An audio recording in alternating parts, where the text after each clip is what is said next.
നെയ്യാറ്റിൻകരയിലെ ഗോപൻ സ്വാമിയുടെ മൃതദേഹം കല്ലറ തുറന്ന് പുറത്തെടുത്തു. പൂജാ വസ്തുക്കളാൽ മൂടി സമാധിയിരുത്തിയ പോലെ മൃതദേഹം. മരണത്തിലെ ദുരൂഹത മാറ്റാൻ പരിശോധനകൾ നടത്തുന്നു. തിരുവനന്തപുരം മെഡിക്കൽ കോളേജിൽ പോസ്റ്റ്മോർട്ടം പൂർത്തിയായി.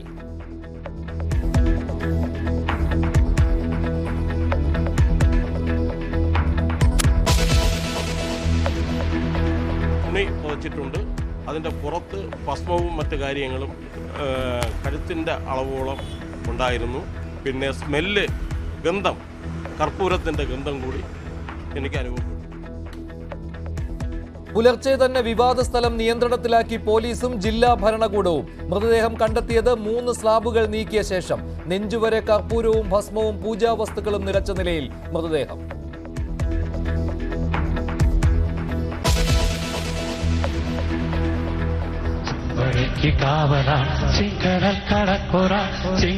കരത്തിലേന്തി കേരളം നയിക്കയാൽ ലാൽസലാം ലാൽസലാം ലാൽസലാം ലാൽസലാം. വാഴ്ത്തുപാട്ട് കേട്ട് മുഖ്യമന്ത്രി പിണറായി സ്തുതി നിറഞ്ഞ പാട്ട് അവതരിപ്പിച്ചത് സെക്രട്ടേറിയറ്റ് എംപ്ലോയീസ് അസോസിയേഷന്റെ ചടങ്ങിൽ.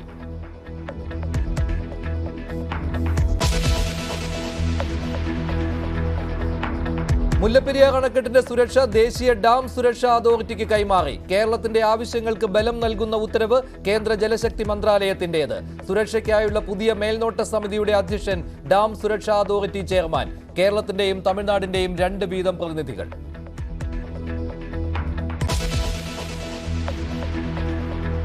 നടൻ സെയ്ഫ് അലി ഖാനെ വീട്ടിൽ കയറി കുത്തിപ്പരിക്കേൽപ്പിച്ച കേസിൽ 3 പേർ കസ്റ്റഡിയിൽ. കുത്തിയയാളെ കണ്ടെത്താനായില്ല. 6 കുത്തുകളേറ്റ സെയ്ഫ് അലി ഖാൻ മുംബൈ ലീലാവതി ആശുപത്രിയിൽ. നട്ടെല്ലിനേറ്റ പരുക്ക് ഗുരുതരം.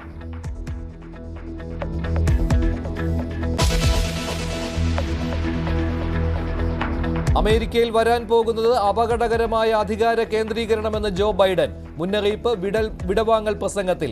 അതിസമ്പന്നരുടെ പ്രഭുവർഗം രൂപപ്പെടുന്നത് ജനങ്ങളുടെ അവകാശങ്ങൾ ഇല്ലാതാക്കുമെന്ന് ബൈഡൻ.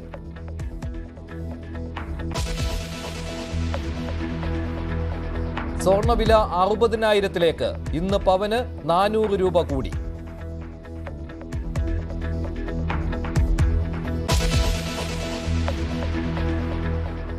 സമാധിയായെന്ന് ബന്ധുക്കൾ പ്രചരിപ്പിച്ച ഗോപൻ സ്വാമിയുടെ മൃതദേഹം പോസ്റ്റ്മോർട്ടത്തിന് ശേഷം ബന്ധുക്കൾക്ക് കൈമാറി. രാവിലെ നെയ്യാറ്റിൻകര ആറാലുംമൂട്ടിലെ വീട്ടിലെ കല്ലറ തുറന്ന് പുറത്തെടുത്ത മൃതദേഹം തിരുവനന്തപുരം മെഡിക്കൽ കോളേജിലാണ് പോസ്റ്റ്മോർട്ടം ചെയ്തത്. കൂടുതൽ വിവരങ്ങളുമായി വി വിനോദ് ചേരുകയാണ്. വിനോദ്, മരണത്തിലെ ദുരൂഹത മാറ്റുന്നതിന് വേണ്ടി 3 തലത്തിലുള്ള പരിശോധനയാണല്ലോ. ആദ്യത്തെ ഈ പോസ്റ്റ്മോർട്ടത്തിൽ ഇന്ന് തന്നെ ചില വിവരങ്ങളെങ്കിലും അറിയുവാൻ കഴിയുമല്ലോ. പക്ഷേ ഈ രാസപരിശോധനാ ഫലം അതെന്തായാലും വൈകുമെന്നല്ലേ അറിയുന്നത്?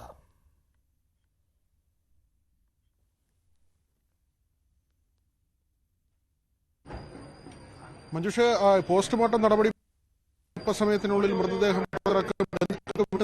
തീരുമാനിച്ചിട്ടുള്ളത്. വി വിനോദ് ഉള്ളത് തിരുവനന്തപുരം മെഡിക്കൽ കോളേജ് ആശുപത്രിയിലാണ്. തിരുവനന്തപുരം മെഡിക്കൽ കോളേജ് ആശുപത്രിയിൽ പോസ്റ്റ്മോർട്ടം നടപടികൾ പൂർത്തിയായിട്ടുണ്ട്. മൃതദേഹം ബന്ധുക്കൾക്ക് കൈമാറുകയും ചെയ്തു. രാവിലെയാണ് കല്ലറ തുറന്ന് മൃതദേഹം പുറത്തെടുത്തത്. രാവിലെ തന്നെ ഈ പ്രദേശം പോലീസിന്റെയും ജില്ലാ ഭരണകൂടത്തിന്റെയും നിയന്ത്രണത്തിലായിരുന്നു. 3 സ്ലാബുകൾ മാറ്റിയ ശേഷമാണ് മൃതദേഹം പുറത്തെടുത്തത്. സമാധിയിരിക്കുന്നത് പോലെ ചമ്രം പടിഞ്ഞായിരുന്നു മൃതദേഹം കണ്ടെത്തിയത്. അതിനുശേഷം ഇൻക്വസ്റ്റ് നടപടികൾ പൂർത്തിയാക്കിയതിനു ശേഷം പോസ്റ്റ്മോർട്ടത്തിനായി തിരുവനന്തപുരം മെഡിക്കൽ കോളേജിലേക്ക് കൊണ്ടുപോവുകയായിരുന്നു ചെയ്തത്. വിനോദ് ചേരുന്നു. വിനോദ്, എന്തൊക്കെയാണ് പുതിയ വിവരങ്ങൾ? മനുഷ്യ, ഇപ്പോൾ പോസ്റ്റ്മോർട്ടം പൂർത്തിയായിട്ടുണ്ട്. അല്പസമയത്തിനുള്ളിൽ മൃതദേഹം പുറത്തിറക്കും. വീട്ടുകാർക്ക് കൈമാറാനാണ് തീരുമാനിച്ചിട്ടുള്ളത്. അല്ലെങ്കിൽ 3 തരത്തിലുള്ള പരിശോധനകളാണ് ഈ പോസ്റ്റ്മോർട്ടം നടപടിയുടെ ഭാഗമായി ഉണ്ടായത്. ഏതെങ്കിലും തരത്തിൽ വിനോദിലേക്ക് വരാം. എന്തായാലും പോസ്റ്റ്മോർട്ടം പൂർത്തിയായിട്ടുണ്ട്. നേരത്തെ തന്നെ അറിയിച്ചതാണ് പോസ്റ്റ്മോർട്ടത്തിന് ശേഷം മൃതദേഹം ബന്ധുക്കൾക്ക് കൈമാറും എന്ന്. അതുപ്രകാരം മൃതദേഹം ബന്ധുക്കൾ ഏറ്റുവാങ്ങിയിരിക്കുകയാണ്. ഗോപൻ സ്വാമിയുടെ മകനെ നേരത്തെ തിരുവനന്തപുരം മെഡിക്കൽ കോളേജിൽ എത്തിച്ചിരുന്നു. ബന്ധുക്കൾ ഇപ്പോൾ മൃതദേഹം കൈമാറി സ്വദേശത്തേക്ക് കൊണ്ടുപോവുകയാണ്. 3 സ്ലാബുകൾ ഇളക്കി മാറ്റിയാണ് മൃതദേഹം പുറത്തെടുത്തതെന്ന് ഗോപൻ സ്വാമിയുടെ കല്ലറ പൊളിക്കുന്നതിന് സാക്ഷിയായ Neyyattinkara municipality Puthanambalam ward councillor news 18നോട് പറഞ്ഞു. കഴുത്തറ്റം പൊക്കത്തിൽ ഭസ്മവും കർപ്പൂരവും കൊണ്ട് നിറഞ്ഞിരുന്നു. വാ തുറന്നിരിക്കുന്ന നിലയിലായിരുന്നു മൃതദേഹം. ഗോപൻ സ്വാമിയുമായി 18 വർഷത്തെ ആത്മബന്ധം ഉണ്ടായിരുന്നുവെന്നും പ്രസന്നകുമാർ പറയുന്നു. പ്രസന്നകുമാറിന്റെ വാക്കുകൾ കേട്ട ശേഷം മറ്റു വിവരങ്ങളിലേക്ക് വരാം. സ്ലാബ് തട്ടി 4 സൈഡും തട്ടിയിട്ട് പോലീസ് ഉദ്യോഗസ്ഥന്മാരും ജനപ്രതിനിധികളുമായിട്ട് ഇതിനെ സ്ലാബ് എടുത്ത് താഴെ വെച്ചു. മുകളിലത്തെ സ്ലാബ്. ആ സ്ലാബ് എടുത്ത് വെക്കുമ്പോഴേക്കും ഞാനും ഈ കുഴിയിലേക്ക് എത്തി നോക്കിയായിരുന്നു.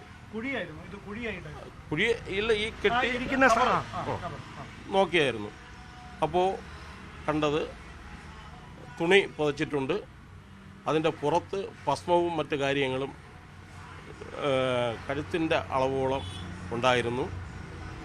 പിന്നെ സ്മെല്ല്, ഗന്ധം, കർപ്പൂരത്തിൻ്റെ ഗന്ധം കൂടി എനിക്ക് അനുഭവപ്പെട്ടു. അതായത് ഈ മൃതദേഹത്തിൽ നിന്ന് ഈ കർപ്പൂരം, ഈ സുഗന്ധദ്രവ്യങ്ങൾ ഉണ്ടായിരുന്നു. വേറെ സുഗന്ധദ്രവ്യം എന്ന് പറയുന്നത് ഭസ്മം, വെള്ള കളറുള്ള ഭസ്മമാണ് ഞാൻ കാണുന്നത്. കണ്ണ് നീറ്റലുള്ളത് കൊണ്ട് എനിക്ക് മനസ്സിലായി കർപ്പൂരത്തിൻ്റെ ഗന്ധവും ഉണ്ടായിരുന്നു. അതുകൊണ്ട് കർപ്പൂരം അലിഞ്ഞ് ഇതിൽ ചേർന്നിട്ടുണ്ടെന്ന് ഞാൻ മനസ്സിലാക്കുന്നുണ്ട്. അപ്പോൾ ഈ അല്ലാതെ ഒരാഴ്ച കഴിഞ്ഞ മൃതദേഹത്തിന് സംഭവിക്കേണ്ട ഒരു ജീർണാവസ്ഥയൊന്നും കണ്ടില്ല.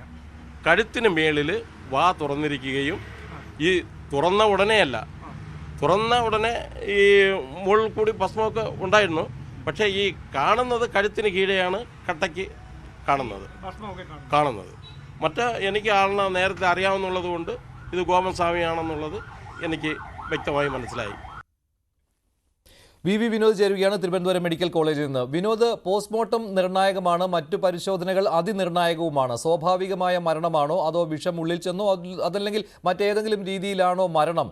ഇതറിയുന്നതിനുള്ള പരിശോധനകളാണല്ലോ നടക്കുന്നത്. എന്തെങ്കിലും പുതിയ വിവരങ്ങൾ പരിശോധനയെക്കുറിച്ച് കിട്ടിയിട്ടുണ്ടോ?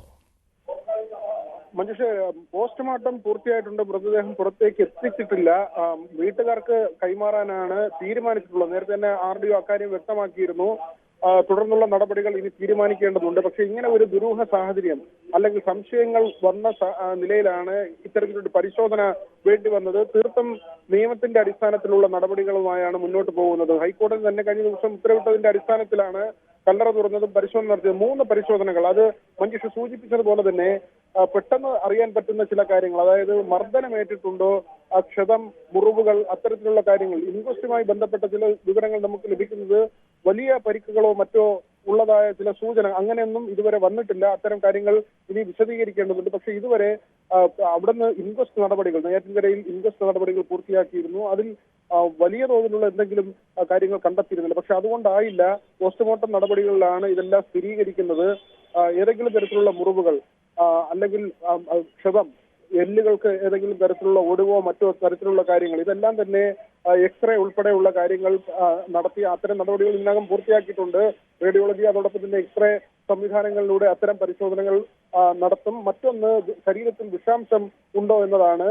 ഇപ്പോൾ ഏതെങ്കിലും ഘട്ടത്തിൽ ശരീരത്തിൽ വിഷം ചെന്നിട്ടുണ്ടോ അത് രാസപരിശോധനയിലൂടെ മാത്രമേ കണ്ടെത്താൻ കഴിയൂ. ആന്തരിക അവയവങ്ങളുടെ പരിശോധനയാണ് നടത്തേണ്ടത്. ഏതാണ്ട് ഒരാഴ്ചയോളം ഇതിന്റെ റിസൾട്ട് വരുന്നതിന് സമയമെടുക്കും. അതിനുശേഷം മാത്രമേ അക്കാര്യത്തിലൊരു സ്ഥിരീകരണം ഉണ്ടാകൂ. എങ്കിൽ തന്നെയും സ്വാഭാവിക മരണമാണെങ്കിൽ, അദ്ദേഹം മരുന്ന് കഴിക്കുന്ന ആളായിരുന്നു, ഹൃദ്രോഗമോ മറ്റു കാര്യങ്ങളോ ഉണ്ടായിട്ടുണ്ടോ, അങ്ങനെയാണോ മരണം സംഭവിച്ചതെന്നത് ഇപ്പോഴുള്ള പരിശോധനയിൽ കണ്ടെത്താൻ കഴിയും. അങ്ങനെയാണെങ്കിൽ ഇത് സ്വാഭാവിക മരണം എന്ന നിലയിലെ ഒരു വിലയിരുത്തൽ ഈ ഘട്ടത്തിൽ തന്നെ പോകാൻ കഴിയുമെന്ന്. ശരി വിനോദ്, എന്തായാലും ഈ പരിശോധനകളുടെ ഫലം വരട്ടെ. ഫലം വരുന്നത് അതിനിർണായകം തന്നെയാണ്. അതിൽ ആന്തരിക രാസപരിശോധന ഫലം വരുന്നത് എന്തായാലും ഒരാഴ്ച സമയമെടുക്കും. പക്ഷേ എന്തെങ്കിലും പരുക്കുണ്ടോ തുടങ്ങിയ കാര്യങ്ങൾ ഇന്ന് തന്നെ അറിയുവാൻ കഴിയും. ഗോപൻ സ്വാമിയുടെ സമാധി സ്ഥലം പൊളിച്ച് പരിശോധന നടത്താമെന്ന ഹൈക്കോടതി ഉത്തരവ് വന്നതിന് പിന്നാലെ തന്നെ ജില്ലാ ഭരണകൂടം നടപടികൾ വേഗത്തിലാക്കിയിരുന്നു. ഇന്നലെ രാത്രി തന്നെ സമാധി സ്ഥലം പൊളിച്ചേക്കുമെന്ന അഭ്യൂഹവും ഉണ്ടായിരുന്നു. പ്രതിഷേധമുണ്ടാകാൻ ഇടയില്ല എന്ന വിലയിരുത്തലുകൾ രാവിലെ തന്നെ കിട്ടിയതാണ്.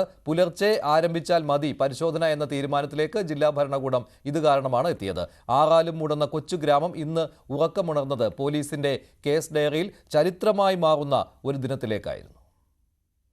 മുൻ നിശ്ചയിച്ച പ്രകാരം പുലർച്ചെ 5 മണിയോടെ നെയ്യാറ്റിൻകരയിലെ കൈലാസനാഥ ക്ഷേത്ര പരിസരവും ഗോപൻ സ്വാമിയുടെ വീടും സമാധി സ്ഥലവും പോലീസിന്റെ നിയന്ത്രണത്തിലായി. ജില്ലാ കളക്ടറുടെ നിർദ്ദേശത്തിന്റെ അടിസ്ഥാനത്തിൽ നടപടികൾക്ക് മേൽനോട്ടം വഹിക്കാൻ സബ് കളക്ടർ OV ആൽഫ്രഡ് സ്ഥലത്ത്. 2 DYSPമാരുടെ നേതൃത്വത്തിൽ വൻ പോലീസ് സംഘം. പിന്നാലെ മെഡിക്കൽ കോളേജ് ആശുപത്രിയിൽ നിന്നുള്ള ഫോറൻസിക് സർജൻ ഉൾപ്പെടെയുള്ള സംഘവും. 7:15 കല്ലറ പൊളിച്ച് മൃതദേഹം പുറത്തെടുക്കാനുള്ള നടപടികൾ ആരംഭിച്ചു. മുകൾ ഭാഗത്തെ കരിങ്കൽ സ്ലാബ് ഇളക്കിയതോടെ മൃതദേഹം അകത്തുണ്ടെന്ന് പോലീസ് ഉറപ്പിച്ചു. തുടർന്ന് രണ്ട് വശങ്ങളിൽ സ്ഥാപിച്ചിരുന്ന സ്ലാബുകൾ കൂടി നീക്കി. ഭസ്മവും കർപ്പൂരവും ഉൾപ്പെടെയുള്ള പൂജാവസ്തുക്കൾ കൊണ്ട് നെഞ്ചുവരെയുള്ള ഭാഗം മൂടിയ നിലയിലായിരുന്നു മൃതദേഹം. കുടുംബാംഗങ്ങൾ പോലീസിന് നൽകിയ മൊഴിയിൽ പരാമർശിച്ചിരുന്നത് പോലെ കിഴക്ക് ദിശയിൽ ഇരിക്കുന്ന നിലയിലായിരുന്നു ഗോപൻ സ്വാമി. തുണികൊണ്ട് പൊതിഞ്ഞ മൃതദേഹം പുറത്തെടുത്ത് ഇൻക്വസ്റ്റ് നടപടികൾക്ക് വിധേയമാക്കി. പ്രാഥമിക നടപടിക്രമങ്ങൾ പൂർത്തിയാക്കിയ ശേഷം ഫോറൻസിക് സംഘവും അന്വേഷണ ഉദ്യോഗസ്ഥരും പുറത്തേക്ക്. 9:45 വിശദമായ പരിശോധനകൾക്കും പോസ്റ്റ്മോർട്ടം നടപടികൾക്കുമായി മൃതദേഹം മെഡിക്കൽ കോളേജ് ആശുപത്രിയിലേക്ക് മാറ്റി. കുടുംബത്തിന്റെ സഹകരണത്തോടെയാണ് നടപടികൾ പൂർത്തിയാക്കിയതെന്ന് സബ് കളക്ടർ പോലീസ് അറിയിക്കുന്നതായിരിക്കും. അതിന്റെ അന്വേഷണവും ബാക്കി കാര്യങ്ങളും പോലീസും അതുമായിട്ട് മുന്നോട്ട് പോയിട്ട് ബാക്കി കാര്യങ്ങൾ അറിയിക്കുന്നതായിരിക്കും. അപ്പോൾ നമ്മൾ അതിന്റെ ഒരു പ്രോസസ് പൂർത്തിയാക്കിയതിനു ശേഷം നമ്മൾ ബോഡി കുടുംബക്കാർക്ക് വിട്ടുകൊടുക്കുന്നതായിരിക്കും. മക്കൾ പറഞ്ഞതനുസരിച്ച് സമാധിയായ രീതിയിൽ തന്നെയായിരുന്നു മൃതദേഹം? ഇല്ലല്ല, അതൊക്കെ നമ്മുടെ അന്വേഷണത്തിന്റെ ഭാഗമാണ്. അതൊക്കെ പോലീസ് വഴി അറിയിക്കും. വീട്ടുകാരുടെ കൂടി സഹകരണത്തോടെയായിരുന്നു സ്ലാബ് പൊളിക്കൽ നടപടി? വീട്ടുകാരോട് നമ്മൾ സംസാരിച്ചിരുന്നു. നമ്മൾ അതിന് മുന്നേ സംസാരിച്ചിരുന്നു, അതിനുശേഷം സംസാരിച്ചിരുന്നു. ഞാനും ഡിവൈഎസ്പി ഉണ്ടായിരുന്നു. നമ്മൾ അവരെ കാര്യങ്ങളൊക്കെ പറഞ്ഞ് മനസ്സിലാക്കിയിട്ടുണ്ട്. അപ്പോൾ ഇതിനുശേഷം അവരവിടെ വരുവാണെങ്കിൽ നമ്മൾ ബോഡി വിട്ടുകൊടുക്കുന്നുള്ള എങ്ങനെ എല്ലാ കാര്യങ്ങളും പറഞ്ഞ് മനസ്സിലാക്കിയിട്ടുണ്ട്. അപ്പോൾ നമ്മൾ ഇന്ന് രാവിലെയും 2 പ്രാവശ്യം അവരോട് സംസാരിച്ചിരുന്നു. അവരൊക്കെ ആയിരുന്നു? നമ്മളോട് സംസാരിച്ചിരുന്നു. അപ്പം അവരെ പരമാവധി പറഞ്ഞ് നമ്മൾ നമ്മുടെ ഭാഗത്തു നിന്നുള്ള കാര്യങ്ങളൊക്കെ പറഞ്ഞ് മനസ്സിലാക്കാൻ ശ്രമിച്ചതിന് ശേഷമാണ് ബാക്കി കാര്യങ്ങളിലേക്ക് കടന്നിരിക്കുന്നത്. ഇല്ല, ബുദ്ധിമുട്ടൊന്നുമില്ല. എല്ലാം നിയമപരമായിട്ടായിരുന്നു. പോലീസ് ഇന്ന് എല്ലാവിധ സജ്ജീകരണങ്ങളിലൂടെ ചെയ്തിട്ടുണ്ടായിരുന്നു. അപ്പം നമ്മുടെ ജില്ലാ ഭരണകൂടത്തിന്റെ ഭാഗത്തു നിന്നാണെങ്കിലും എല്ലാം ഇന്ന് നിയമപ്രകാരം തന്നെയാണ് ചെയ്തത്. മറ്റ് ബുദ്ധിമുട്ടുള്ള കാര്യങ്ങളൊന്നും ഉണ്ടായിട്ടില്ല. അടുത്ത കേസ് പരിഗണിക്കുന്നതിന് മുമ്പ് നമുക്കൊരു പ്രാഥമികമായിട്ടുള്ള ഒപ്പീനിയൻ കൊടുക്കാൻ വേണ്ടി സാധിക്കുമെന്നാണ് അല്ലേ നിഗമനം? അത് പോലീസ് അറിയിക്കും. അത് അന്വേഷണമായിട്ട് പോലീസ് മുന്നോട്ട് പോയിട്ട് ബാക്കി കാര്യങ്ങൾ പോലീസ് അറിയിക്കുന്നതായിരിക്കും. കുടുംബത്തിന് പിന്തുണയുമായി കഴിഞ്ഞ ദിവസം രംഗത്തെത്തിയ സംഘടനകൾ പോലീസിന്റെ തുടർ നീക്കങ്ങൾക്ക് തടസ്സം സൃഷ്ടിക്കില്ലെന്ന് കഴിഞ്ഞ ദിവസം തന്നെ വ്യക്തമാക്കിയിരുന്നു. പക്ഷേ ഗോപൻ സ്വാമിയുടെ ഭാര്യയെയും മക്കളെയും വീടിനുള്ളിൽ പോലീസ് വലയത്തിലാക്കിയതിനു ശേഷമായിരുന്നു സമാധി പൊളിക്കൽ നടപടികളിലേക്ക് ജില്ലാ ഭരണകൂടം കടന്നത്. ന്യൂസ് 18 തിരുവനന്തപുരം. ഇനി മറ്റു വാർത്തകൾ നോക്കാം. സിനിമാ താരം സെയ്ഫ് അലി ഖാന് കുത്തേറ്റു. മുംബൈയിലെ വീട്ടിൽ വെച്ചാണ് കുത്തേറ്റത്. ഗുരുതരമായി പരിക്കേറ്റ നടനെ ഓപ്പറേഷന് വിധേയനാക്കിയിട്ടുണ്ട്. സെയ്ഫിനെ കുത്തിയ പ്രതിയെ ഇതുവരെ പിടികൂടാൻ കഴിഞ്ഞിട്ടില്ല. മുംബൈ ബാന്ദ്രയിലെ സദ്ഗുരു ശരൺ അപ്പാർട്ട്മെന്റിൽ 12ാം നിലയിലെ വസതിയിൽ പുലർച്ചെ 2:30യോടെയാണ് സംഭവം.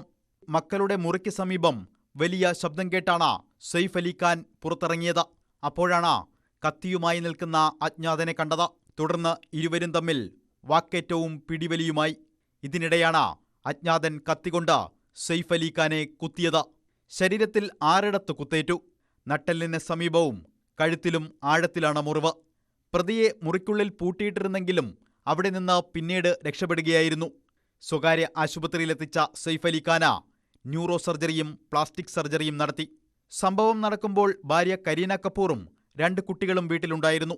മോഷണ ശ്രമത്തിനിടെയാണ് സെയ്ഫിന് കുത്തേറ്റതെന്ന് കരീന പറയുന്നു. ആരാധകർ ശാന്തരായിരിക്കണമെന്നും അഭ്യൂഹങ്ങൾ പരത്തരുതെന്നുമാണ് കരീനയുടെ അഭ്യർത്ഥന. ശക്തമായ സുരക്ഷാ സംവിധാനങ്ങളുള്ള അപ്പാർട്ട്മെന്റിൽ പ്രതി എങ്ങനെ കടന്നു എന്നത് ഇപ്പോഴും അവ്യക്തമാണ്. ലോബിയിലെയും ലിഫ്റ്റിലെയും CCTV ദൃശ്യങ്ങൾ പോലീസ് പരിശോധിച്ചു. ആരും കെട്ടിടത്തിലേക്ക് പ്രവേശിക്കുന്നതോ പുറത്തു പോകുന്നതോ CCTV ദൃശ്യങ്ങളിലില്ല. പ്രതിയെ അപ്പാർട്ട്മെന്റിനുള്ളിൽ കടക്കാൻ ആരോ സഹായിച്ചെന്ന സംശയം ഇതോടെ ബലപ്പെട്ടു. സെയ്ഫ് അലി ഖാന്റെ വീട്ടിലെ ജീവനക്കാരിയുടെ സഹായത്തോടെയാണ് ഇയാൾ അകത്ത് കടന്നതെന്ന് സംശയിക്കുന്നു. ജീവനക്കാരിയെ പോലീസ് വിശദമായി ചോദ്യം ചെയ്തു. മുംബൈ പോലീസും ക്രൈംബ്രാഞ്ചും അന്വേഷണം ഊർജിതമാക്കിയിട്ടുണ്ട്.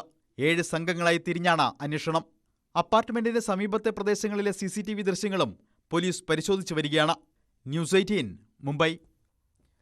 തൃശൂർ ചിൽഡ്രൻസ് ഹോമിൽ 17-കാരനെ 15-കാരൻ അടിച്ചുകൊന്നു. UP സ്വദേശി അങ്കിതാണ് ചുറ്റിക കൊണ്ട് അടിയേറ്റ് മരിച്ചത്. സംഭവത്തിൽ ചിൽഡ്രൻസ് ഹോമിലെ കെയർടേക്കർമാർക്ക് വീഴ്ചയുണ്ടായിട്ടുണ്ടോ എന്ന കാര്യം പരിശോധിക്കുന്നുണ്ടെന്ന് ജില്ലാ കളക്ടർ അറിയിച്ചു. ചിൽഡ്രൻസ് ഹോമിലെ അന്തേവാസികളായ ഇരുവരും തമ്മിൽ ഇന്നലെ രാത്രി വലിയ തർക്കവും വെല്ലുവിളിയും നടന്നിരുന്നു. രാത്രിയിൽ തന്നെ ഇരുവരും തമ്മിലുള്ള പ്രശ്നം പറഞ്ഞു തീർത്തെങ്കിലും ഇന്ന് രാവിലെ പല്ലു തേച്ചപ്പോൾ 15-കാരന് അസഹ്യമായ വേദന അനുഭവപ്പെട്ടു. ഇതേ തുടർന്നുണ്ടായ ദേഷ്യത്തിലാണ് ഓഫീസ് മുറിയിലിരുന്ന് ചുറ്റികയെടുത്ത് അങ്കിത്തിന്റെ തലക്കടിച്ചത്. രാവിലെ 6:30യോടെയായിരുന്നു സംഭവം. ഗുരുതരമായി പരിക്കേറ്റ അങ്കിത്തിനെ തൃശൂർ മെഡിക്കൽ കോളേജിലേക്ക് കൊണ്ടുപോയെങ്കിലും ജീവൻ രക്ഷിക്കാനായില്ല. അങ്കിത്തിന്റെ മൃതദേഹം പോസ്റ്റ്മോർട്ടം നടപടികൾക്കായി തൃശൂർ മെഡിക്കൽ കോളേജിലേക്ക് കൊണ്ടുപോയി. ജുവനൈൽ ജസ്റ്റിസ് നിയമപ്രകാരം തന്നെ കൊലപാതകത്തിന്റെ തുടർ നടപടികൾ നടക്കുമെന്ന് കമ്മീഷണർ R. ഇളങ്കോ അറിയിച്ചു. 12 വയസ്സ് കഴിഞ്ഞ കുട്ടികൾക്ക് കുറ്റകൃത്യത്തിന്റെ ഉത്തരവാദിത്തമുണ്ട്. അതേസമയം നിയമപരമായി കെയർടേക്കർമാർക്ക് ഉത്തരവാദിത്തമില്ലെങ്കിലും അവരെയും ചോദ്യം ചെയ്യുമെന്നും കമ്മീഷണർ അറിയിച്ചു. ഇതിലിപ്പം പ്രതിയായിട്ടുള്ള കുട്ടിയും പ്രായപൂർത്തിയാകാതെ കുട്ടിയായതുകൊണ്ട് ജുവനൈൽ ജസ്റ്റിസ് നിയമപ്രകാരം നടപടികൾ ചെയ്തു വരുന്നുണ്ട്. എന്നാലും ഒരു കൊലപാതക കേസിൽ ഉണ്ടാകുന്ന കാര്യങ്ങൾ തന്നെ അതിൻ്റെ തെളിവെടുപ്പും കാര്യങ്ങളും അതിനുവേണ്ടിയുള്ള സീൻ ഗാർഡ് ചെയ്തിട്ടുണ്ട്. ഇനി സയൻറ്റിഫിക് ആയിട്ടുള്ള പരിശോധനകളും ബാക്കിയുള്ള കാര്യങ്ങൾ നമുക്ക് മുന്നോട്ട് പോകും. ഇതിനകത്ത് വീഴ്ച എന്തെങ്കിലും സ്വാഭാവികമായിട്ട് ഇവരെ കുട്ടികളോടൊപ്പം കെയർടേക്കർമാരുണ്ടാവണമല്ലോ, കുട്ടികളോടൊപ്പം 24 മണിക്കൂറും ഓരോ കുട്ടിക്കും ഓരോ കെയർടേക്കറിൻ്റെ രീതിയിൽ ഉണ്ടാകുന്നുണ്ട് എന്നല്ല നാം ഉദ്ദേശിക്കുന്നത്. കെയർടേക്കറിൻ്റെ പ്രവർത്തനം എന്താണ്, അവരെന്താ ചെയ്തത് എന്നുള്ള കാര്യങ്ങളാണ് ചെയ്യണം. 12 വയസ്സ് കഴിഞ്ഞ കുട്ടികൾ കുറ്റകൃത്യം ചെയ്യാൻ ലീഗലി സാധിക്കും. അപ്പോൾ അതിൻ്റെ ഉത്തരവാദിത്തം ആ കുട്ടികൾക്ക് തന്നെയാണ്. ജുവനൈൽ ജസ്റ്റിസ് എന്ന് പറഞ്ഞാൽ പോലും അതിൻ്റെ ഉത്തരവാദിത്തം ആ കുട്ടികൾക്ക് തന്നെയാണ്. അപ്പോൾ ജുവനൈൽ ജസ്റ്റിസ് ബോർഡ് പറയുന്ന ആ മാനദണ്ഡങ്ങൾ പാലിച്ച് അതിൻ്റെ ശിക്ഷാ നടപടികൾ അതനുസരിച്ച് ഉണ്ടാവും എന്നല്ലാതെ ഈ കുട്ടികളിൽ നിന്ന് കെയർടേക്കറിൻ്റെ തലയിലേക്ക് ഉത്തരവാദിത്തം പൂർണ്ണമായിട്ട് ലീഗലി നമുക്ക് മാറ്റിവെക്കാൻ കഴിയില്ല. ലീഗലി നമുക്ക് ഈ കുട്ടീൻ്റെ ഉത്തരവാദിത്തം എന്താണെന്ന് അതിൻ്റെ തെളിവും ശേഖരണവും നമുക്ക് കൊണ്ടുവരും. അതേസമയം സംഭവത്തിൽ ചിൽഡ്രൻസ് ഹോമിലെ കെയർടേക്കർമാർക്ക് വീഴ്ചയുണ്ടായിട്ടുണ്ടോ എന്ന് പരിശോധിക്കുമെന്ന് ജില്ലാ കളക്ടർ അർജുൻ പാണ്ഡ്യൻ അറിയിച്ചു. കൃത്യം നടക്കുന്ന സമയത്ത് 2 കെയർടേക്കർമാർ ജോലിയിലുണ്ടായിരുന്നു. കെയർടേക്കർമാർ 2 പേർ ഈ സമയത്ത് ഉണ്ടായിരുന്നു. പക്ഷേ അതുമായിട്ട് ബന്ധപ്പെട്ട് ഞാൻ അന്വേഷണത്തിന് നിർദ്ദേശം കൊടുത്തിട്ടുണ്ട്. അതുമായിട്ട് ബന്ധപ്പെട്ട് അന്വേഷണം വന്നതിന് ശേഷം അവർക്കെതിരെ നടപടി വേണമെന്നുള്ളത് അതിൽ തീരുമാനിക്കും. യുപിയിൽ നിന്നും കേരളത്തിലെത്തി താമസമാക്കിയ കുട്ടിയാണ് മരിച്ചത്. 2023 മുതൽ തൃശൂർ ചിൽഡ്രൻസ് ഹോമിലെ അന്തേവാസിയാണ് അങ്കിത്. 1 മാസം മുൻപാണ് കൊല നടത്തിയ 15-കാരൻ ചിൽഡ്രൻസ് ഹോമിലെത്തിയത്. ന്യൂസ് 18 തൃശൂർ. പത്തനംതിട്ടയിൽ ദളിത് പെൺകുട്ടിയെ പീഡിപ്പിച്ച കേസിൽ അറസ്റ്റിലായവരുടെ എണ്ണം 52ആയി. കേസുകളുടെ എണ്ണം 31. വിദേശത്തുള്ള പ്രതികളെ അറസ്റ്റ് ചെയ്യുന്നതിനായി ലുക്കൌട്ട് നോട്ടീസ് ഉടനിറക്കാനും അന്വേഷണ സംഘം തീരുമാനിച്ചിട്ടുണ്ട്. പെൺകുട്ടി നൽകിയ മൊഴിയുടെ അടിസ്ഥാനത്തിൽ 60 പേരാണ് കേസിലെ പ്രതികൾ. ഇതിൽ 52 പേരെ പോലീസ് അറസ്റ്റ് ചെയ്തു. പത്തനംതിട്ട, പന്തളം, ഇലവുംതിട്ട, മലയാലപ്പുഴ എന്നീ സ്റ്റേഷനുകളിൽ രജിസ്റ്റർ ചെയ്ത 31 കേസുകളിലെ പ്രതികളെയാണ് അറസ്റ്റ് ചെയ്തത്. ഇലവുംതിട്ട പോലീസ് രജിസ്റ്റർ ചെയ്ത കേസിൽ 25 പ്രതികളാണുള്ളത്. ഇതിൽ 19 പേരെയും അറസ്റ്റ് ചെയ്തു. ഒരു പ്രതി പോക്സോ കേസിൽ ജയിലിലാണ്. മറ്റുള്ള പ്രതികൾക്കായി അന്വേഷണം ഊർജിതമാക്കി. പത്തനംതിട്ട സ്റ്റേഷനിലെടുത്ത 11 കേസുകളിൽ 2 പേർ ഒഴികെ എല്ലാ പ്രതികളെയും അറസ്റ്റ് ചെയ്തിട്ടുണ്ട്. 2 പ്രതികൾ വിദേശത്തായതിനാൽ ലുക്കൌട്ട് നോട്ടീസ് ഇറക്കാനാണ് തീരുമാനം. ഇനി പിടികൂടാനുള്ളത് 7 പ്രതികളെയാണ്. ഇവരെക്കുറിച്ച് വിവരം ലഭിച്ചതായി അന്വേഷണ സംഘം പറഞ്ഞു. വരും ദിവസങ്ങളിൽ അന്വേഷണം പൂർത്തിയാക്കി റിപ്പോർട്ട് സമർപ്പിക്കാനാണ് അന്വേഷണ സംഘത്തിന്റെ തീരുമാനം. ന്യൂസ് 18 പത്തനംതിട്ട. സ്കൂൾ കലോത്സവത്തിലെ ദ്വയാർത്ഥ പ്രയോഗത്തിൽ റിപ്പോർട്ടർ ചാനലിലെ മാധ്യമപ്രവർത്തകനെതിരെ POCSO case. Reporter channel consulting editor doctor അരുൺകുമാറിനെ 1-ാം പ്രതി ചേർത്താണ് തിരുവനന്തപുരം കന്റോൺമെന്റ് പോലീസ് കേസെടുത്തത്. ബാലാവകാശ കമ്മീഷൻ നൽകിയ പരാതിയുടെ അടിസ്ഥാനത്തിലാണ് ഇപ്പോൾ കേസ് വന്നിരിക്കുന്നത്. കൂടുതൽ വിവരങ്ങളുമായി നേരത്തെ ബാലാവകാശ കമ്മീഷൻ ഈ വിഷയത്തിൽ സ്വമേധയാ കേസെടുത്തിരുന്നു. പിന്നീട് DGPക്ക് കേസ് കൈമാറുകയാണ് ഉണ്ടായത്. DGPയുടെ നിർദ്ദേശപ്രകാരമാണ് ഇപ്പോൾ കന്റോൺമെന്റ് പോലീസ് കേസെടുത്തിരിക്കുന്നത്. ലൈംഗിക അധിക്ഷേപ കേസിൽ റിമാൻഡിലിരിക്കെ ബോബി ചെമ്മണ്ണൂരിന് ജയിലിൽ VIP പരിഗണന കിട്ടിയെന്ന ആരോപണത്തിൽ ഉന്നതതല അന്വേഷണം തുടങ്ങി. ജയിൽ ഹെഡ്ക്വാർട്ടേഴ്സ് DIG കാക്കനാട് ജയിലിൽ നേരിട്ടെത്തി. ബോബി ചെമ്മണ്ണൂരിനെതിരായ കേസിൽ കുറ്റപത്രം വേഗത്തിൽ നൽകാനുള്ള നീക്കത്തിലാണ് ഇപ്പോൾ പോലീസ്. ബോബി ചെമ്മണ്ണൂരിന് ജയിലിൽ VIP പരിഗണന നൽകിയെന്ന വിവാദം അന്വേഷിക്കാൻ മുഖ്യമന്ത്രി നിർദ്ദേശിച്ചതോടെയാണ് അന്വേഷണത്തിന് ജയിൽ വകുപ്പ് തുടക്കം കുറിച്ചത്. ജയിൽ DGPയുടെ നിർദ്ദേശപ്രകാരം തിരുവനന്തപുരം ജയിൽ ആസ്ഥാനത്തെ DIG വിനോദ് കുമാർ രാവിലെ 10:30 കാക്കനാട് ജയിലിലെത്തി അധികൃതരിൽ നിന്നും വിവരങ്ങൾ ശേഖരിച്ചു. മധ്യമേഖലാ DIG അജയ്കുമാർ ബോബി ചെമ്മണ്ണൂരിനെ കാണാൻ ജയിലിൽ നേരിട്ടെത്തിയെന്നും കൂടെ ബോബി ചെമ്മണ്ണൂരിന്റെ അനുയായികളായ 3 പേരുണ്ടായിരുന്നുവെന്നുമാണ് ആരോപണം. 3 പേരുമായി ജയിലിനകത്ത് ബോബി ചെമ്മണ്ണൂർ അഴിക്കപ്പുറമല്ലാതെ മുഖാമുഖം സംസാരിക്കാൻ അവസരമൊരുക്കി. ജയിലിൽ നിന്നും ഫോൺ വിളിക്കാൻ 200 രൂപ കയ്യിൽ കൊടുത്തു തുടങ്ങിയ ആരോപണങ്ങളാണ് ഉയർന്നത്. ഇതിലെല്ലാം വിശദമായ അന്വേഷണം നടത്തും. അതേസമയം ഹണി റോസിനെതിരെ ബോബി ചെമ്മണ്ണൂർ അശ്ലീല പരാമർശം നടത്തിയെന്ന കേസിൽ അന്വേഷണം ഉടൻ പൂർത്തിയാക്കാനുള്ള ശ്രമത്തിലാണ് പോലീസ്. 2 ആഴ്ചയ്ക്കുള്ളിൽ കുറ്റപത്രം സമർപ്പിക്കും. ഹണി റോസിന്റെ പരാതിയിൽ സോഷ്യൽ മീഡിയയിലൂടെ അധിക്ഷേപ കമന്റിട്ട 20 പേരിൽ ഒരാളുടെ അറസ്റ്റ് മാത്രമാണ് രേഖപ്പെടുത്തിയത്. കൂടുതൽ അറസ്റ്റ് വരും ദിവസങ്ങളിലുണ്ടാകും. ന്യൂസ് 18 കൊച്ചി. വയനാട് ദുരന്ത ബാധിതർക്ക് ഉയർന്ന നഷ്ടപരിഹാരം നൽകണമെന്ന് സർക്കാരിനോട് നിർദ്ദേശിക്കാൻ കഴിയില്ലെന്ന് ഹൈക്കോടതി. ഉയർന്ന നഷ്ടപരിഹാര തുക ദുരന്തബാധിതരുടെ അവകാശമല്ല, വ്യക്തിപരമായ മുൻഗണന നൽകാൻ സർക്കാരിന് കഴിയില്ലെന്ന് ഡിവിഷൻ ബെഞ്ച് വ്യക്തമാക്കിയിട്ടുണ്ട്. ടൗൺഷിപ്പിൽ വീടിന് പകരം ഉയർന്ന തുക നഷ്ടപരിഹാരം വേണമെന്ന പ്രദേശവാസിയുടെ ആവശ്യത്തിലാണ് ഹൈക്കോടതിയുടെ ഈ മറുപടി. ഡാനി ഇപ്പോൾ ചേരുകയാണ് കൂടുതൽ വിവരങ്ങളുമായി. ഡാനി, എന്താണ് ഇക്കാര്യത്തിൽ ഹൈക്കോടതിയുടെ വ്യക്തമായ നിർദ്ദേശമായി വന്നിട്ടുള്ളത്? മഞ്ജുഷ്, ഇക്കാര്യത്തിൽ ഉയർന്ന നഷ്ടപരിഹാര തുക ദുരന്ത ബാധിതരുടെ അവകാശമല്ലെന്നാണ് ഹൈക്കോടതി പറഞ്ഞിരിക്കുന്നത്. ദുരന്ത ബാധിതർക്ക് ഉയർന്ന നഷ്ടപരിഹാരം നൽകണമെന്ന് സർക്കാരിനോട് കോടതിക്ക് നിർദ്ദേശിക്കാനും കഴിയില്ല എന്ന് കോടതി വ്യക്തമാക്കുകയും ചെയ്യുന്നുണ്ട്. പ്രധാനമായും ഇത്തരം കാര്യങ്ങൾ എന്ന് പറയുന്നത് വ്യക്തിപരമായ മുൻഗണന നൽകാൻ സർക്കാരിന് ഈ വിഷയത്തിൽ കഴിയില്ല എന്നാണ് ഡിവിഷൻ ബെഞ്ച് പറയുന്നത്. ദുരന്ത ബാധിതരുടെ പ്രയോജനത്തിന് അതിനുവേണ്ടിയാണ് സംസ്ഥാന സർക്കാരിന്റെ ഈ ടൗൺഷിപ്പ് പദ്ധതി എന്ന് പറയുന്നത്. ഇത് തന്നെ മാനുഷിക പരിഗണനയുടെ അടിസ്ഥാനത്തിലാണ് സർക്കാർ ഈ പുനരധിവാസ കാര്യങ്ങളെല്ലാം തന്നെ ഒരുക്കുന്നത്. അതിൽ ലഭ്യമായ വിഭവങ്ങൾ തുല്യമായി വീതിച്ചു നൽകുകയാണ് സർക്കാരിന്റെ ചുമതല.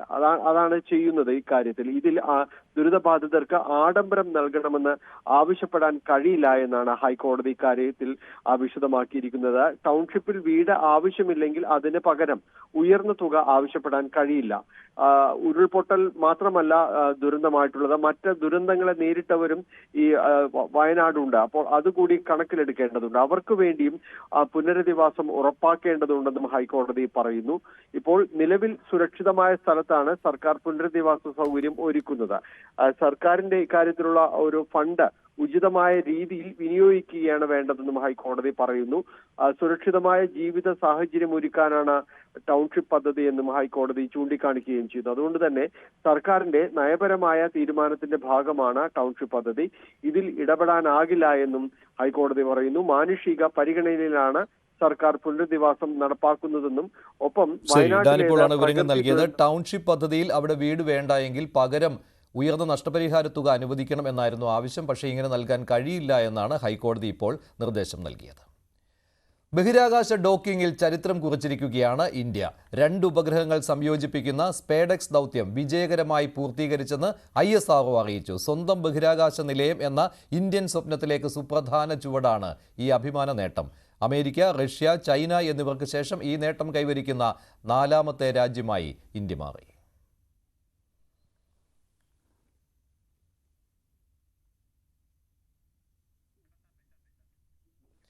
ഇസ്രായേലും ഹമാസും ഗാസയിൽ വെടിനിർത്തൽ കരാർ ഞായറാഴ്ച പ്രാബല്യത്തിൽ വരും. യുദ്ധം അവസാനിപ്പിക്കാനും ബന്ദികളെ മോചിപ്പിക്കാനും പരസ്പരം ധാരണയായതായി മധ്യസ്ഥരായി പ്രവർത്തിക്കുന്ന ഖത്തറും അമേരിക്കയുമാണ് വ്യക്തമാക്കുന്നത്. മധ്യേഷ്യയെ മുഴുവൻ പ്രതിസന്ധിയിലാക്കിയ 15 മാസം നീണ്ടുനിന്ന ഗസായുദ്ധം അവസാനിക്കുന്നു. വെടിനിർത്തലിനും ബന്ദികളെ മോചിപ്പിക്കുന്നതിനുമുള്ള കരാറുകൾ ഇരു രാജ്യങ്ങൾക്കും മുന്നിലുണ്ട്. ഇസ്രായേൽ മന്ത്രിസഭ അംഗീകരിച്ചാൽ കരാർ ഞായറാഴ്ച പ്രാബല്യത്തിൽ വരുമെന്ന് ഖത്തർ പ്രധാനമന്ത്രി ഷെയ്ഖ് മുഹമ്മദ് ബിൻ അബ്ദുൾ റഹ്മാൻ അൽത്താനി അറിയിച്ചു. ഗസയിലെ യുദ്ധം അവസാനിച്ചാൽ ഫലസ്തീൻ പൗരന്മാർക്ക് ആവശ്യമായ സഹായങ്ങൾ നൽകുകയും ബന്ദികളെ അവരുടെ കുടുംബവുമായി വീണ്ടും ഒന്നിപ്പിക്കുകയും ചെയ്യുമെന്ന് US പ്രസിഡന്റ് ജോ ബൈഡൻ. കരാറിന്റെ വിശദാംശങ്ങൾ അന്തിമ പരിശോധനയ്ക്ക് വിധേയമാക്കിക്കൊണ്ടിരിക്കുകയാണെന്ന് ഇസ്രായേൽ പ്രധാനമന്ത്രി ബെന്യാമിൻ നെതന്യാഹു വ്യക്തമാക്കി.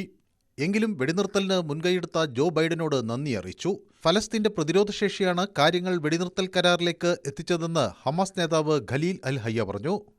യുദ്ധം അവസാനിപ്പിക്കാനായി നടപടികൾ പുരോഗമിക്കുന്നു എന്ന വാർത്ത വന്നതോടെ ഗസയിലെ ജനക്കൂട്ടം ആർപ്പുവിളികൾ ആരംഭിച്ചു. പ്രദേശവാസികൾ പരസ്പരം ആലിംഗനം ചെയ്യുന്ന കാഴ്ചകളും കാണാമായിരുന്നു. 6 ആഴ്ച നീണ്ടു നിൽക്കുന്ന വെടിനിർത്തലിന്റെ ആദ്യഘട്ടം ആരംഭിക്കുന്നതിനു മുമ്പ് ഇരുപക്ഷവും ശാന്തത പാലിക്കണമെന്ന് ഖത്തർ പ്രധാനമന്ത്രി ആവശ്യപ്പെട്ടു. ആദ്യഘട്ടത്തിൽ ഇസ്രായേൽ ജയിലുകളിലുള്ള സ്ത്രീകളും കുട്ടികളും പ്രായമായവരും ഉൾപ്പെട്ട 33 ബന്ദികളെ ഫലസ്തീന് കൈമാറും. ഗസയിലെ ജനസാന്ദ്രതയുള്ള പ്രദേശങ്ങളിൽ നിന്ന് ഇസ്രായേൽ സൈന്യം പിൻവാങ്ങും. കുടിയിറക്കപ്പെട്ട ഫലസ്തീനികളെ അവരുടെ വീടുകളിലേക്ക് മടങ്ങാൻ അനുവദിക്കും. ശേഷിക്കുന്ന ബന്ദികളെ മോചിപ്പിക്കൽ, പൂർണ്ണമായ ഇസ്രായേലി സൈനിക പിന്മാറ്റം എന്നിവ ലക്ഷ്യമിട്ടുള്ള 2ാം ഘട്ടത്തിലെ ചർച്ചകൾ 16ാം ദിവസം ആരംഭിക്കും. 3ാമത്തെയും അവസാനത്തെയും ഘട്ടത്തിൽ ഗസയുടെ പുനർനിർമ്മാണം ഉൾപ്പെടും. ഇത് വർഷങ്ങളെടുത്തേക്കാം. 2ഉം 3ഉം ഘട്ടങ്ങൾ ചർച്ച ചെയ്യാൻ വ്യക്തമായ ഒരു സംവിധാനമുണ്ടെന്നും ഖത്തർ പ്രധാനമന്ത്രി പറഞ്ഞു. ഇസ്രായേലും ഹമാസും തങ്ങളുടെ പങ്ക് നിറവേറ്റുമെന്ന് ഉറപ്പാക്കാൻ കരാറിൽ മധ്യസ്ഥത വഹിച്ച ഖത്തർ, US, ഈജിപ്ത് എന്നീ രാജ്യങ്ങൾ ഒരുമിച്ച് പ്രവർത്തിക്കുമെന്നും അദ്ദേഹം വ്യക്തമാക്കി. News desk, News 18. നിയമസഭാ സമ്മേളനം നാളെ തുടങ്ങുകയാണ്. പെരിയ കേസിലെ കോടതി വിധി ഏൽപ്പിച്ച ആഘാതത്തിലാണ് CPM. DCC ട്രഷററുടെ ആത്മഹത്യയിൽ അറസ്റ്റ് ഭീഷണിയിലുള്ള കോൺഗ്രസ് MLA IC ബാലകൃഷ്ണൻ വിവാദം. PV അൻവറിന്റെ രാജി. പുതിയ ഗവർണർ രാജേന്ദ്ര അർലേക്കറുടെ നയപ്രഖ്യാപന പ്രസംഗത്തോടെയാണ് നാളെ നിയമസഭാ സമ്മേളനം തുടങ്ങുന്നത്. സംഭവബഹുലമായിരിക്കും സമ്മേളനം. ആരിഫ് മുഹമ്മദ് ഖാനെ പോലെ നയപ്രഖ്യാപനം വെച്ച് വിലപേശാതെ പ്രസംഗത്തിൽ ഒപ്പിടാൻ പുതിയ ഗവർണർ തയ്യാറായത് സർക്കാരിന് ആശ്വാസമായിട്ടുണ്ട്. പിണറായി സർക്കാരിനെ മുൾമുനയിൽ നിർത്തിയുള്ള വിലപേശൽ നാടകങ്ങൾക്കൊടുവിലായിരുന്നു ആരിഫ് മുഹമ്മദ് ഖാന്റെ നയപ്രഖ്യാപന പ്രസംഗങ്ങൾ. സർക്കാരിനോടുള്ള കടുത്ത എതിർപ്പ് ആരിഫ് മുഹമ്മദ് ഖാൻ കഴിഞ്ഞ വർഷം വ്യക്തമാക്കിയത് 1 മിനിറ്റും 17 സെക്കൻഡും മാത്രം നീണ്ട സഭാചരിത്രത്തിലെ ഏറ്റവും ചെറിയ നയപ്രഖ്യാപന പ്രസംഗം നടത്തിയാണ്. എന്നാൽ വയനാട് ദുരിതാശ്വാസ പ്രവർത്തനങ്ങളിലെ അവഗണനയ്ക്കെതിരെ അടക്കം കേന്ദ്രത്തിനെതിരെ വിമർശനങ്ങളുണ്ടെന്ന് കരുതുന്ന നയപ്രഖ്യാപന പ്രസംഗം പുതിയ ഗവർണർ രാജേന്ദ്ര അർലേക്കർ ഒപ്പിട്ട് കഴിഞ്ഞു. ഇത് അതേപടി വായിക്കാൻ ഗവർണർ തയ്യാറാകുമോ എന്നത് മാത്രമാണ് ഇനിയുള്ള ആകാംക്ഷ. സർക്കാരുമായി നല്ല ബന്ധം ആഗ്രഹിക്കുന്ന ഗവർണറുടെ നിലപാടും ഊഷ്മള സ്വീകരണം നൽകിയ സർക്കാർ സമീപനവും രാജ്ഭവനും സെക്രട്ടേറിയറ്റും തമ്മിലുള്ള നല്ല ബന്ധത്തിന് തുടക്കമായി വിലയിരുത്തപ്പെടുന്നു. എന്നാൽ സർക്കാരിനെ അത്ര ആശ്വസിക്കാൻ കഴിയുന്ന രാഷ്ട്രീയ സാഹചര്യമല്ല സംസ്ഥാനത്തുള്ളത്. പെരിയ ഇരട്ടക്കൊലപാതകത്തിലെ CPM ബന്ധം, പ്രതികൾക്കു വേണ്ടിയുള്ള CPM ഇടപെടലും നിയമസഹായത്തിനുള്ള പണപ്പിരിവും, ADM നവീൻ ബാബുവിൻ്റെ ആത്മഹത്യ, മാസപ്പടിയിലെ SFIO അന്വേഷണം, ADGP അജിത് കുമാറിനോടുള്ള തീരാത്ത വാത്സല്യം, ഇങ്ങനെ നീളുന്നു സർക്കാർ മറുപടി പറയേണ്ടി വരുന്ന വിഷയങ്ങളുടെ പട്ടിക. അത് എങ്ങനെ പ്രതിരോധിക്കുമെന്നത് സർക്കാരിന് മുന്നിലുള്ള പ്രധാന വെല്ലുവിളിയാകും.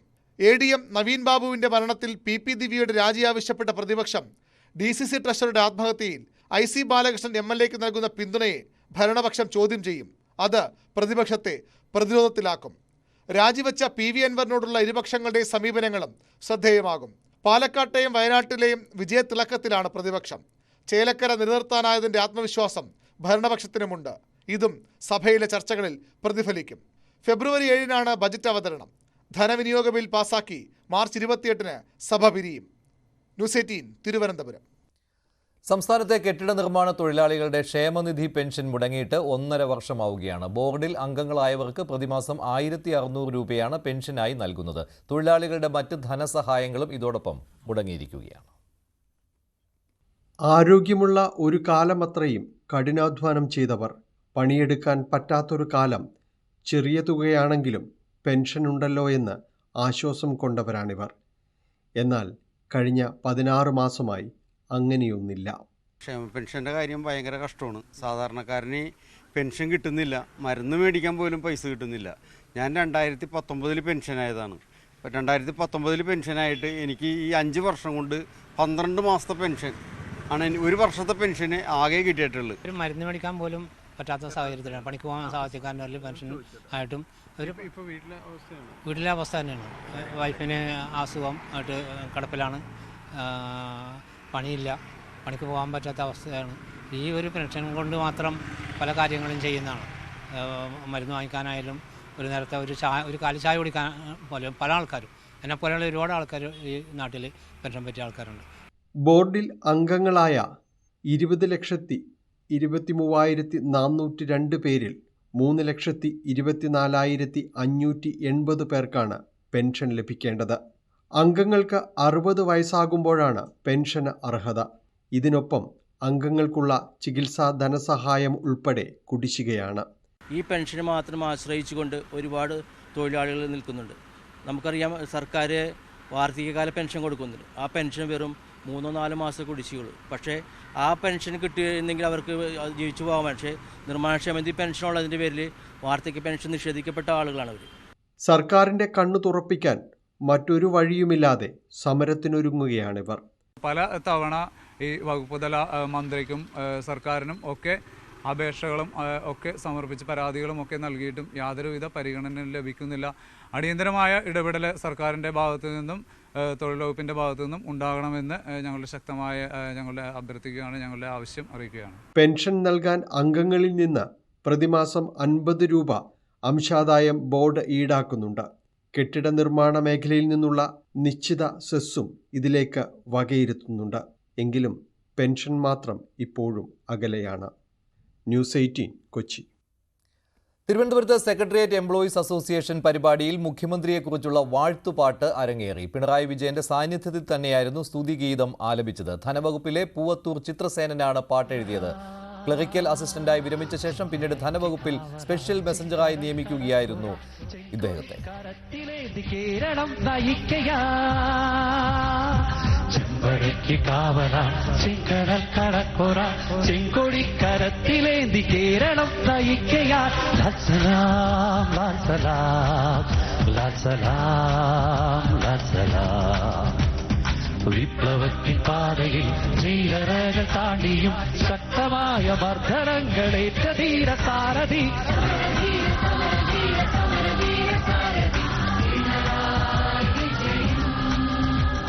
ചെമ്പരയ്ക്ക് കാവല ചെങ്കടൽ കടക്കൊറ ചെങ്കൊടിക്കരത്തിലേന്തി കേരളം നയിക്കയാ. ഇടവേളയ്ക്ക് ശേഷം സകലമാന കേരളം ഭവ്യ പാർവതി ചേരും.